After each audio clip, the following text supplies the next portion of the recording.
So if you're like most players, you have a poor overhead, have a look at how Nadal prepares for this shot. He takes the racket back with two hands. He doesn't separate till much later in the action, and he makes sure that he's getting himself into a position where he can drive from low to high. And most players can have no problem going forward to an overhead because they get to push off their back leg.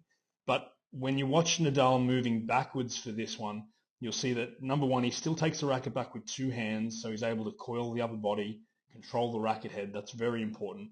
And two is that when he goes to hit this overhead and once he separates quite late, you're going to see that the drive comes off the back leg, even if he's having to back up and get to a ball that's pushing him to the baseline. So a couple of really important keys on the overhead. Number one, make sure you're preparing it with two hands. Don't take the hand off too early. You don't want to point to the ball and set up the trophy position. As soon as the ball's in the air, you want to definitely copy Nadal here where two hands are on the racket. And then make sure you're always hitting off your back leg. It's a big key to the overhead, a shot that most players really struggle with, but it can very much help you net game.